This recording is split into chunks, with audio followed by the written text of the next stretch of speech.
तत्सत ब्रह्माणी नमः। श्री छांदोग्योपनिषद श्री शंकराचार्य भाष्य अष्टम अध्याय पंचम खंड यज्ञ आदि में ब्रह्मचर्य दृष्टि। जिस आत्मा की सेतुत्वादि गुणों से स्थिति की गई है उसकी प्राप्ति के लिए ज्ञान से इतर ज्ञान के सहकारी साधन ब्रह्मचर्य का विधान करना आवश्यक है। इसी से श्रुति कहती है तथा उसकी कर्तव्यता के लिए यज्ञादि रूप से उसकी स्तुति करती है। अब लोक में जिसे यज्ञ परम पुरुष का साधन कहते हैं वह ब्रह्मचर्य ही है, क्योंकि जो ज्ञाता है वह ब्रह्मचर्य के द्वारा ही उस ब्रह्म लोक को प्राप्त होता है, और जिसे इष्ट ऐसा कहते हैं वह भी ब्रह्मचर्य ही है, क्योंकि ब्रह्मचर्य के द्वारा पूजन करके ही पुरुष आत्मा को प्राप्त होता है। अब जिसे यज्ञ ऐसा कहा जाता है अर्थात लोक में जिसे शिष्ट पुरुष परम पुरुषार्थ का साधन बतलाते हैं वह ब्रह्मचर्य ही है। यज्ञ का भी जो फल है उसे ब्रह्मचर्यवान पुरुष प्राप्त करता है, इसलिए यज्ञ को भी ब्रह्मचर्य ही समझना चाहिए। ब्रह्मचर्य यज्ञ किस प्रकार है इस पर श्रुति कहती है, क्योंकि जो ज्ञानवान है वह उस ब्रह्म लोक को जो कि परंपरा से यज्ञ का भी फल स्वरूप है ब्रह्मचर्य से ही प्राप्त करता है, अतः ये भी ब्रह्मचर्य ही है। योग्यात्मा इन अक्षरों की अनुवृत्ति होने के कारण ब्रह्मचर्य को ही यज्ञ कहा गया है, तथा जिसे इष्ट ऐसा कहा जाता है वह भी ब्रह्मचर्य ही है। किस प्रकार पुरुष उस ईश्वर को ब्रह्मचर्य रूप साधन से ही यजन कर पूज कर अथवा आत्मविषयकेषणा कर उस आत्मा को शास्त्र एवं आचार्य के उपदेश अनुसार साक्षात जानता है, उस ईश्वरा के कारण इष्ट भी ब्रह्मचर्य ही है। तथा जिसे सत्यायण ऐसा कहा जाता है वह भी ब्रह्मचर्य ही है, क्योंकि ब्रह्मचर्य के द्वारा ही सत्य परमात्मा से अपना त्राण प्राप्त करता है। इसके सिवा जिसे मौन ऐसा कहा जाता है वह भी ब्रह्मचर्य ही है, क्योंकि ब्रह्मचर्य के द्वारा ही आत्मा को जानकर पुरुष मनन करता है। तथा जिसे सत्यायण ऐसा कहा जाता है वह भी ब्रह्मचर्य ही है, क्योंकि पूर्वोक्त यज्ञ और इष्ट के समान ब्रह्मचर्य रूप साधन से ही पुरुष सत परमात्मा से अपनी रक्षा कराता है। अतः सत्यायण नाम वाला भी ब्रह्मचर्य ही है, और जिसे मौन ऐसा कहा जाता है वह भी ब्रह्मचर्य ही है, क्योंकि ब्रह्मचर्य रूप साधन से युक्त हुआ ही साधक शास्त्र और आचार्य से आत्मा को जानकर फिर मनन अर्थात ध्यान करता है। अतः मौन नाम वाला भी ब्रह्मचर्य ही है। तथा जिसे अनाशकायन नष्ट ना होना कहा जाता है वह भी ब्रह्मचर्य ही है, क्योंकि जिसे साधक ब्रह्मचर्य के द्वारा प्राप्त होता है वह यह आत्मा नष्ट नहीं होता, और जिसे अरण्यानन ऐसा कहा जाता है वह भी ब्रह्मचर्य ही है, क्योंकि इस ब्रह्मलोक में अरण्य ये दो समुद्र है। यहाँ से तीसरे द्विलोक में एरम मंदीय सरोवर है, सोमसवन नाम का अश्वत्थ है, वहां ब्रह्मा की अपराजितापुरी है, और प्रभु का विशेष रूप से निर्माण किया हुआ स्वर्णमय मंडप है। तथा जिसे अनाशकायन ऐसा कहते हैं वह भी ब्रह्मचर्य ही है। जिस आत्मा को ब्रह्मचर्य के द्वारा प्राप्त करता है ब्रह्मचर्य रूप साधन वाले पुरुष का वह आत्मा नष्ट नहीं होता, अतः अनाशकायन भी ब्रह्मचर्य ही है। और जिसे अरण्यायन वनवास ऐसा कहते हैं वह भी ब्रह्मचर्य ही है। ब्रह्मचर्यवान पुरुष और अरण्य नाम वाले दो समुद्रों के प्रति गमन करता है, इसलिए ब्रह्मचर्य अरण्यायन है। जो ब्रह्मचर्य ज्ञान रूप होने के कारण यज्ञ है, ईष्णा के कारण इष्ट है, सत ब्रह्म से रक्षा कराने के कारण सत्यायण है, मनन करने के कारण मौन है, नष्ट न होने के कारण अनाशकायन है, और अर एवं इन अणवों को गमन करने के कारण अरण्यायन है। इस प्रकार की पुरुषार्थों के महान साधनों द्वारा स्तुति किए जाने के कारण ब्रह्मचर्य ज्ञान का परम सहकारी कारण है।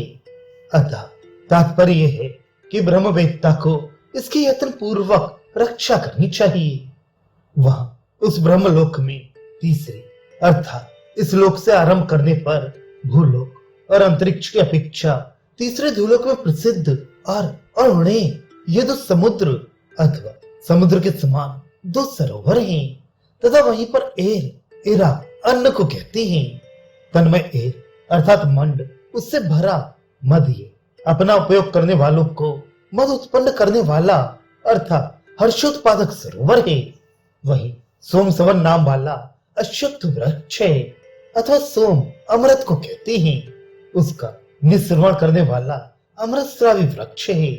वहां उस ब्रह्मलोक में ही ब्रह्मचर्य रूप साधन से रहित अर्थात ब्रह्मचर्य साधन वालों से भिन्न पुरुषों द्वारा जो नहीं जीती जा सकती ऐसी ब्रह्मा यानी हिरण्य गर्भ की अपराजिता नाम वाली पुरी है तथा ब्रह्मरूप प्रभु के द्वारा विशेष रूप से मित निर्मित रची हुई प्रभु निमित्त स्वर्ण में मंडप है।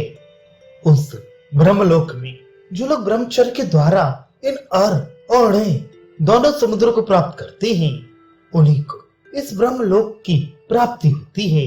उनकी संपूर्ण लोकों में यथेच्छ गति हो जाती है। उस ब्रह्मलोक में जो ये और नाम वाले दो समुद्र कहे गए हैं इन्हें जो ब्रह्मचर्य रूप साधन के द्वारा प्राप्त करते हैं उन्हीं को उस ब्रह्मलोक की प्राप्ति होती है तथा उन ब्रह्मचर्य साधन संपन्न ब्रह्मवेत्ताओं की संपूर्ण लोकों में यथेच्छ गति हो जाती है। ब्रह्मचर्य में तत्पर न रहने वाले अन्य बाह्य विषयासक्त बुद्धि पुरुषों की स्वेच्छा गति कभी नहीं होती।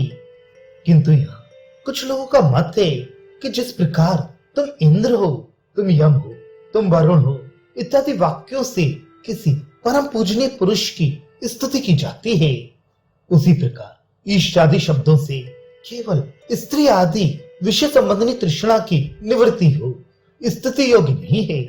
तो फिर क्या है? इस पर वे कहते हैं ज्ञान मोक्ष का साधन है अतः ईष्ट आदि शब्दों से उसी की स्तुति की जाती है। परंतु ये मत ठीक नहीं है क्योंकि स्त्री आदि बाह्य विषयों की तृष्णा द्वारा जिनका चित्त हर लिया गया है उन्हें प्रत्यगात्म विषयक विवेक ज्ञान होना संभव नहीं है। ये बात स्वयंभू ब्रह्मा ने इंद्रियों को बहिर्मुख करके हिंसित कर दिया है। इसलिए जीव बाह्य विषयों को देखता है अंतरात्मा को नहीं देखता इत्यादि सैकड़ों श्रुति स्मृतियों से सिद्ध होती है। अतः ज्ञान के सहकारी कारण स्त्री आदि विषय संबंधी तृष्णा की निवृत्ति रूप साधन का विधान करना ही चाहिए। इसलिए उसकी स्तुति करनी भी उचित ही है। शिष्य किंतु ब्रह्मचर्य की यज्ञादि रूप से स्तुति की गई है इसलिए यज्ञादि का पुरुषार्थ साधनत्व प्रतीत होता है। गुरु ठीक है ऐसा प्रतीत होता है किंतु यह ब्रह्मलोक के प्रति यज्ञ आदि का साधनत्व है। ऐसे अभिप्राय से यज्ञ आदि के द्वारा ब्रह्मचर्य की स्तुति नहीं की जाती तो फिर क्या बात है? उनके प्रसिद्ध पुरुषार्थ साधनत्व की अपेक्षा से ही स्तुति की जाती है जिस प्रकार की इंद्रादि रूप से राजा की। इससे यह अभिप्राय नहीं होता कि जहां इंद्रादि का व्यापार है वहीं राजा के भी है अर्थात जो काम इंद्रादि देवगण करते हैं वही राजा भी करता है। उसी प्रकार यहां समझना चाहिए।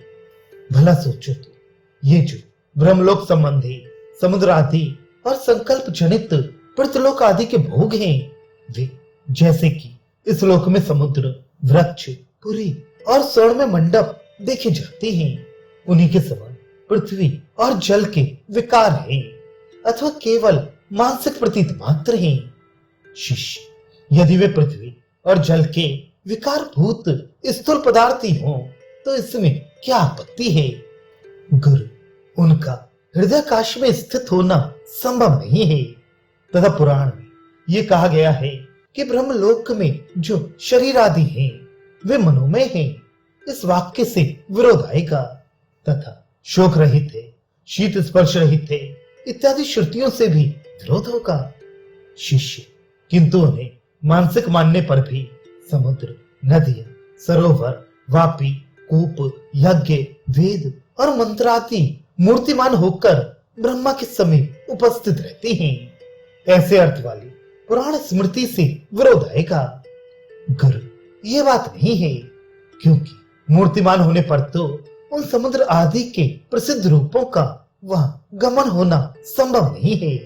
इसलिए समुद्र आदि के प्रसिद्ध रूप से भिन्न सागर आदि द्वारा ग्रहण किया हुआ कोई अन्य रूप ब्रह्मलोक में गमन करने वाला है, ऐसी कल्पना करनी चाहिए।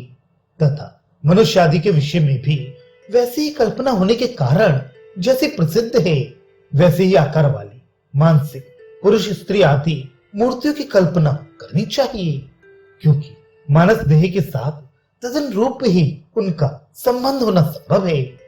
स्वप्न में पुरुष एवं स्त्री आदि की मूर्तियां मानसिक आकार वाली ही देखी भी गई हैं। शिष्य, किंतु वे तो मिथ्या ही हैं। ऐसा होने पर वे ये सत्य काम है, इस श्रुति से विरोध आएगा। गुरु, नहीं, इस श्रुति से कोई विरोध नहीं आ सकता, क्योंकि मानसिक अनुभव का सत्य होना संभव है। क्योंकि स्वप्न में मानसिक प्रतीतियां ही स्त्री पुरुष आदि आकार वाली दिखलाई देती हैं। शिष्य, किंतु स्वप्न में दिखलाई देने वाले पदार्थ तो जागृति की वासना रूपी हैं। वह स्वप्नावस्था में वास्तव में तो स्त्री आदि है ही नहीं। गुरु, ये तुम बहुत कम बता रहे हो। जागृत काल के विषय में भी तो सर्वथा मानसिक प्रतीतियों से ही निष्पन्न हुए हैं, क्योंकि जागृत कालीन विषय सबके इच्छा से निष्पन्न तेज, अप और अन्नमय ही है। पृथ्वी और द्युलोक की कल्पना की इत्यादि स्थान पर यही कहा गया है कि संपूर्ण लोक संकल्प मूलक है, तथा संपूर्ण श्रुतियों में जिस प्रकार नाभि में अरे समर्पित है इत्यादि दृष्टांत से उन सबकी उत्पत्ति प्रत्येक आत्मा से ही बतलाई गई है, तथा उसी में उनके लय और स्थिति भी बतलाई गई है। अतः बीज और अंकुर के समान मानसिक और बाह्य विषयों का एक दूसरे के प्रति कार्य कारण भाव माना ही जाता है। यद्यपि बाह्य पदार्थ ही मानसिक है और मानसिक पदार्थ ही बाह्य है, तो भी स्वात्मा में उनका मिथ्यात्व कभी नहीं होता।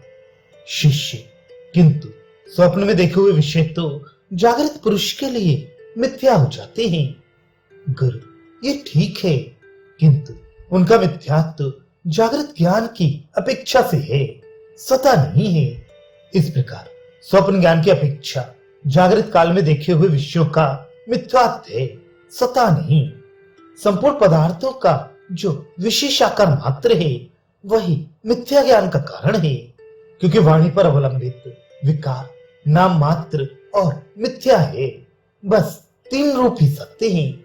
वे तीन रूप भी आकार विशेष होने से स्वतः तो मिथ्या ही है, किंतु सतमात्र रूप होने से सत्य है।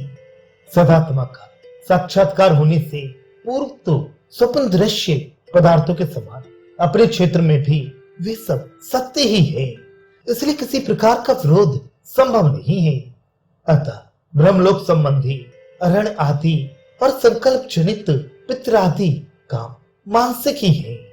वाह्य विषय भोगों के समान अशुद्धि रहित होने के कारण वे शुद्धांतकरण के संकल्प से होने वाले हैं। इसलिए ईश्वर के संकल्प आत्यंतिक सुखमय और सत्य होते हैं। ऐसा इसका तात्पर्य है। सत्य ही वास्तविक आत्मा है। ऐसा बोध होने पर भी वे रज्जु में कल्पित सर्प आदि के समान सदात्म रूपता को ही प्राप्त हो जाते हैं। इसलिए सत्स्वरूप से वे सत्य ही रहते हैं।